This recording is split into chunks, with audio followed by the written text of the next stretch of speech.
మందకృష్ణ మాదిగ గారికి ఒకటి తెలియాలి, దాంట్లో ప్రజాస్వామ్యం లేదు, దాంట్లో దళితులు లేరు, బీజేపీ పార్టీలో ముస్లింలు లేరు.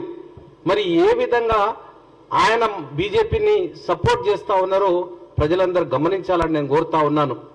మరి ఈరోజు బంగారు లక్ష్మణ్ తీసుకుందాం, జాతీయ అధ్యక్షుడిగా ఒక మాదిగ బిడ్డను చేసి 20,000 రూపాయలకు పంపించి జైలుకు పంపించి సస్పెండ్ చేసినటువంటి విధానం మనం చూస్తున్నాం.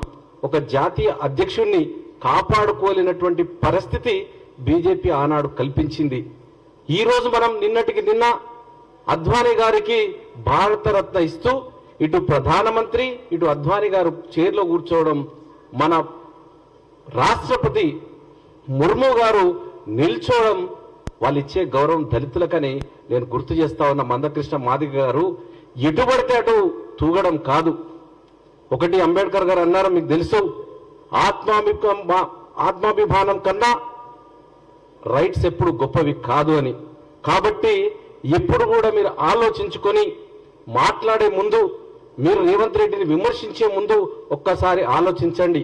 94 నుంచి వర్గీకరణ పోరాటం చేస్తున్నానని చెప్పుకొని ఒక దళితుల మాదిగా బిడ్డల మీద మీరు దాన్ని ఎన్కాష్ చేసుకుంటున్నారు తప్పితే దానివల్ల ఒరిగింది ఏమీ లేదు. మీరు గాంధీ భవన్లో ఆనాడు చనిపోయినటువంటి వ్యక్తుల విషయంలో తీసుకున్నా, లేకపోతే ఏ సందర్భంలో కానీ మీరు ఒక పార్టీకి అంటగట్టి ఉండలేదు, ఏ పార్టీతో ప్రయోజనం పొందుతామని గత 94 నుండి కూడా మీ వైఖరిలో మార్పు లేదు. ఒకనాడు తెలుగుదేశం అన్నారు, ఆ తర్వాత కాంగ్రెస్ అన్నారు. కేసీఆర్ గారు మిమ్మల్ని జైల్లో పెడితే ఎవ్వరు కూడా బయటకు వచ్చే పరిస్థితి లేదు. మిమ్మల్ని కలవడానికి వచ్చింది, ఒక్కసారి మర్చిపోకండి. రేవంత్ రెడ్డి గారు ఈరోజు మాలాంటి యువకులను ప్రోత్సహించి సీట్ ఇచ్చి గెలిపించి నా దగ్గరికి ప్రచారం చేసి మాదిగ బిడ్డను ప్రోత్సహించినటువంటి వ్యక్తి. ఆయన కూడా ఈ కాంగ్రెస్ పార్టీలో ఒక అభ్యర్థిగా, ఒక పిసిసి అధ్యక్షునిగా ఎంత చేయాలో ఆయనకు కూడా లిమిటేషన్స్ ఉంటాయి. ఆయన విచ్చలవిడిగా తన చేతుల అధికారం ఉన్నదని చేయడానికి లేదు. హైకమాండ్ అనేది ఒకటి ఉంటుంది. ఈరోజు మీరు 3 ఎంపీల లోపల సీట్లు ఇవ్వలేదని ఆరోపణ చేస్తా ఉన్నారు రేవంత్ రెడ్డి గారి మీద.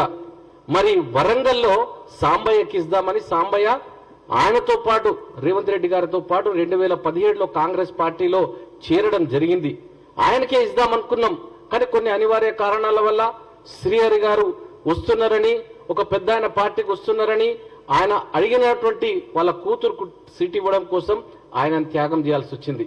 మరి ఈరోజు నాగర్ కర్నూలు లోపల ఏఐసిసి సెక్రటరీ అయినటువంటి సంపత్ కూడా ప్రయత్నం చేసినారు, కానీ కుదరలేదు. అంత సర్వాధికారుడు కాదు రేవంత్ రెడ్డి గారు. మీరు అనుకున్నట్టు అన్ని తానే చేయడానికి లేదు, కొంత % ఆయన చేతిలో ఉంటుంది, అధిష్టానం చేతిలో ఉంటుంది. కాబట్టి నిందలు వేయడం మందకృష్ణ మాదిగ గారు మానుకోవాలి. ఈ వసూళ్ల కార్యక్రమం కాదు ఇది. మీరు ఎంతసేపు చూసినా ఎటు చూసినా కూడా రాజకీయ లబ్ధి కోసం తప్పితే ఈరోజు మాదిగలు ఎవరో కూడా బీజేపీ పక్షాన చేరరు. ఒక్క మాదిగ బిడ్డ కూడా ఈరోజు బీజేపీకి ఓటు వేయరని తెలియజేస్తా ఉన్నాను. మరి నువ్వు 6 నెలల కింద బీజేపీ పార్టీలో చేరి వర్గీకరణకు సహకరిస్తుందని కిషన్ రెడ్డితో అంటగాగినావు కదా. మరి 6 నెలల కింద అధికారంలో ఉన్నప్పుడు 370 దానికోసం ఆర్డినెన్స్ పట్టుకొచ్చినారు కదా. అదే విధంగా వర్గీకరణకు కూడా ఆర్డినెన్స్ పట్టుకొస్తే బాగుండేది కదా. వచ్చే ప్రభుత్వం తప్పకుండా, కాంగ్రెస్ ప్రభుత్వం మెజారిటీ వస్తే తప్పకుండా వర్గీకరణ చేస్తుంది. మరి నువ్వు మోసం చేసినట్టా లేదా? ఏదో సబ్ కమిటీ వేయించి అయిపోతుందని కోర్టులో, సుప్రీంకోర్టులో కేసులున్నాయి, కేసు వాదిస్తే వచ్చేస్తుందని మభ్యపెడతా ఉన్నారు. ఇంకెంత కాలం? 94 నుండి కూడా మాదిగలను మభ్యపెడుతూ మీరు జీవనం గడుపుతా ఉన్నారు. కానీ మాదిగల కోసం ఏనాడు కూడా వర్గీకరణకు చిత్తశుద్ధితో పని చేయలేదు. మీరు మీతో మొదలుపెట్టినటువంటి నాయకులు ఈరోజు ఒక్కరు కూడా లేరు. ఆనాడు ఇబ్రాహిం శేఖర్ సర్పంచ్ గా, బాలనగర్ సర్పంచ్ గా మీతో నడిచినాడు. ఈరోజు ఎక్కడున్నాడు? వంగపల్లి శ్రీనివాస్ ఎక్కడున్నాడు? మిమ్మల్ని ఎదిరించి ప్రశ్నించే పరిస్థితి మాదిగ నాయకులకు ఎందుకు ఇచ్చినారు మీరు? ఈరోజు టోటల్ గా మీరు ఎంతసేపు బీజేపీ భజన చేస్తూ బీజేపీకి ఓట్లేయాలని. మరి నేను నిజంగానే వర్గీకరణ చేయడానికి టైం లేదా? ఆర్డినెన్స్ తీసుకురావడానికి టైం లేదా? ఏకంగా కాంగ్రెస్ పార్టీని విమర్శించాలి, కాంగ్రెస్ పార్టీ ఓట్లు పడకుండా చేయాలి. కాంగ్రెస్ పార్టీ ఎంతసేపు మాలల పక్షాన ఉన్నది అంటే ఇది మీకు ఏమాత్రం కూడా తగదని నేను మందకృష్ణ గారిని తెలియజేస్తా ఉన్నాను. దయచేసి మాదిగల కోసం కానీ మాదిగలను దామోదరం సంజీవయ్యను ముఖ్యమంత్రి చేసినటువంటి పార్టీ కాంగ్రెస్ పార్టీ.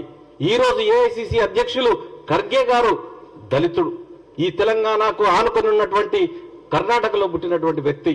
మరి ఈ విధంగా మీరు మీ గురించి చెప్పకుండా మిమ్మల్ని అవమానపరచకుండా ఇంతకాలం కాపాడింది కూడా కాంగ్రెస్ పార్టీ.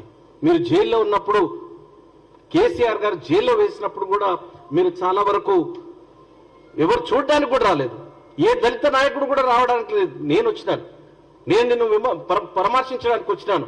మరి ఇవన్నీ మర్చిపోయి ఈరోజు దళితుల మీద దళితులను సపోర్ట్ చేస్తున్నటువంటి నేను మాదిగ బిడ్డలకు ఒక పెద్ద మాదిగనై ఉంటా అన్నటువంటి రేవంత్ రెడ్డి గారిని మీరు విమర్శించడం మంచిది కాదు, సరియైన పద్ధతి కాదు. దయచేసి అంబేద్కర్ ఆశయాలకు అంబేద్కర్ ఆలోచన విధానానికి మీరు విరుద్ధంగా వెళ్తా ఉన్నారు. కాబట్టి అది మానుకోవాలని నేను మందకృష్ణ మాదిగను హెచ్చరిస్తా ఉన్నాను ఈరోజు. ఎందుకంటే మీరు ఎంతసేపు బీజేపీ ఇంట్రెస్ట్ ను కాపాడాలని కేటీఆర్ నిన్ను పొగుడుతా ఉన్నాడు, మందకృష్ణ బీజేపీకి మద్దతు ఇస్తా ఉన్నాడు. అంటే ఇటు కేటీఆర్ గాని ఇటు బీఆర్ఎస్ పార్టీ గాని మరి మీరు గాని ఎవరికి మద్దతు ఇస్తా ఉన్నారు, ఎవరి పక్షాన పోరాటం చేస్తా ఉన్నారు? కాబట్టి దయచేసి ఇవన్నీ కూడా ఈ అవాకులు చెవాకులు మానేయాలని నేను కోరుతా ఉన్నాను. మీరు చైతన్యం తీసుకొచ్చినారు, వచ్చిన మాట వాస్తవమే, ధైర్యం నింపిన మాట వాస్తవమే. కానీ ఈరోజు మాదిగలకు అస్తిత్వాన్ని కోల్పోతా ఉన్నారు. కాబట్టి దయచేసి మీకు ఇప్పటికైనా మీకు ఒకవేళ ధైర్యం ఉంటే దమ్ముంటే వర్గీకరణకు మీరు చిత్తశుద్ధితో ఉంటే కాంగ్రెస్ తో కలిసి రండి. రాబోయే ప్రభుత్వం కాంగ్రెస్దే.